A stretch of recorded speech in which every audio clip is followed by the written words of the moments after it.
Okay, so we're in Hilchos Beis Habechirah Perek Gimel, and yesterday we spoke about the Menorah, and we're going to continue speaking about the Menorah.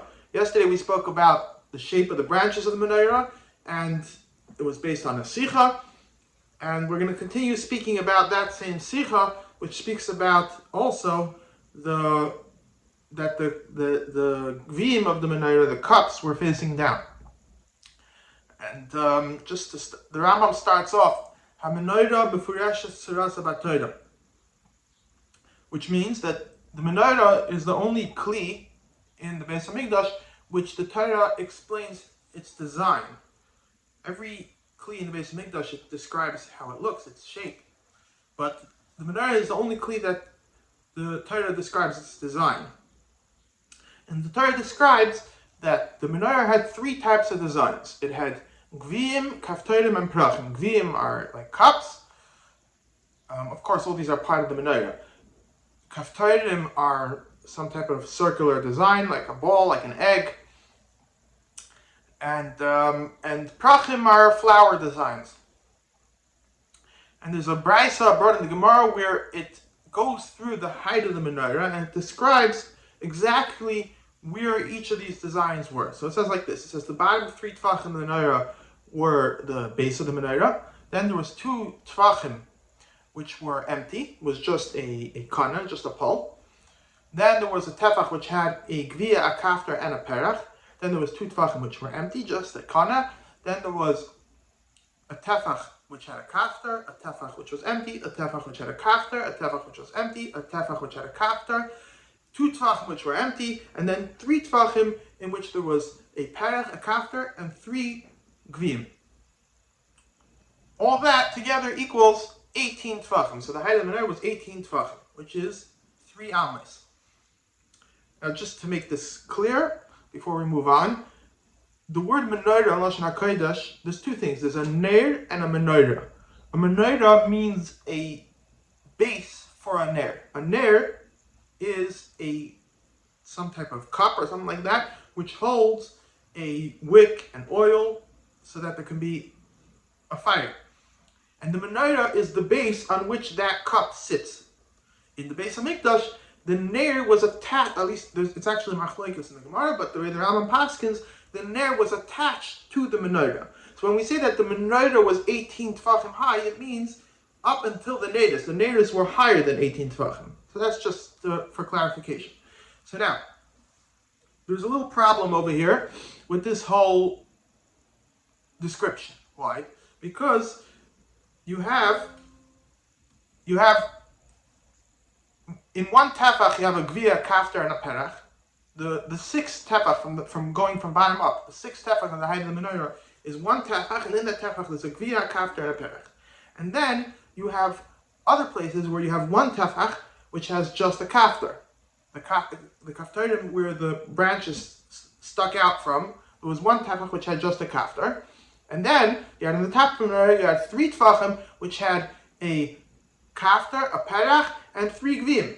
So you have, in one place you have one tefach, or in 3 places you have one tefach with one design. In another place you have one tefach with 3 designs. In another place you have 3 tvachim with 5 designs. So how does the math work out exactly? So you have the Ma'aseh Choshev, which is the same Ma'aseh Choshev which the Rebbe quotes that the branches of the Menorah were round, and he says if he had seen the picture from the Rambam, he would have made them straight. So the Ma'aseh Choshev says that there were bigger designs and smaller designs. You had places where in one tefach you had a big kaftar that was one tefach high, and in other places you had a small kaftar which was a third of a tefach. So that way, in some places you had smaller designs which and you were able to fit a few designs into one tefach. In some places you had bigger designs which one design fit in one tefach. However, this is not the way Rashi explains it. Rashi says that all the designs were a tefach high. All the gvim were a tefach high, all the kaftarim were a tefach high, all the prachim were a tefach high. So how do you have a gvia, kaftar, and perek in one tefach if each of them are a tefach high? So Rashi says very simple. They were side by side. They weren't on top of each other. So you have one tefach with just a gvia. That makes sense. You have one tefach with a gvia, kaftar, perek. that's side by side, and you have 3 tvachim with 3 gviyim, a kafter and a perek, so either there's different interpretations of Rashi. Either you're going to say that the 3 gviyim were side by side, or you're going to say that there was a gviya, kafter, a perek side by side, and then there was 2 gviyim underneath. That's the way Rashi understands it. The problem is with the Rambam.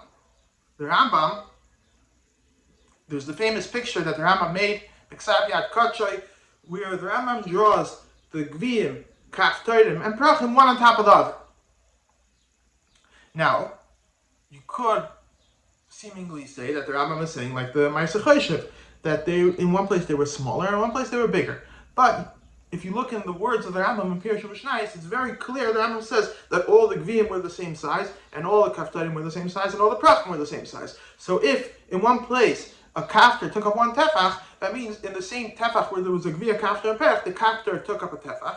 So if you already have a kafter taking up a tefach, how do you have a gviya and a perek in the same tefach, one on top of the other? It just doesn't make sense. So there's this beautiful explanation that I saw. It was written by a Yid in Eretz Yisrael. I don't know him personally. His name is Naftali Marnosky.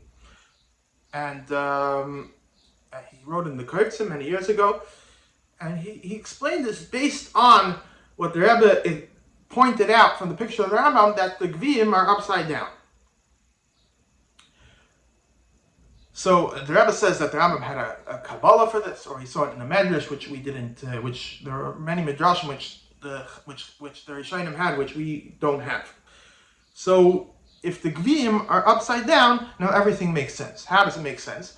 So I'll explain, and I'm going to use some props for this. And if you're just listening, you can try to imagine. You have over here, this is a kana, right? This marker. It's a kana. It's a stick. So let's imagine that this kana is 2 tvachim high. Okay. And now you have a cup, a gviya. Let's imagine that this is 1 tefach high. So you have, if you put the gviya on top of the kana is 2 tvachim, and the gviya is 1 tefach. So now, together, they should equal 3 tvach. But that's only if the cup is face up. What happens if you turn the cup upside down? And now, you put the cup on top of the kana. What are you left with? It takes up the same 2 tvachim that the kana takes up without the gviya. The kana, if you put the gviya upside down, it's not taking up any more space on the kana. It's taking up the same 2 tvachim. So when it says that a gviya, a kafter, and a perek took up 1 tefach, it means that the gviya was attached to the kafter, which took up 1 tefach, but the gviya was not covering that tefach. It was covering the tefach underneath, which was considered tifchaim chalak. It was empty. There was no design on those 2 tefachim, but there was a design covering those 2 tefachim. And if you figure it out, you'll see that that explanation will also work to explain the top 3 tefachim. How in 3 tefachim you have 5 designs, because one of those designs is sticking down, covering the tefach underneath, and the perek on top is sticking up and covering on top. So you have in 3 tvachim 5 designs. So all the designs are the same size, and it all works out very nicely if you say that the gviyim were upside down, like the Rebbe points out in the Sikha.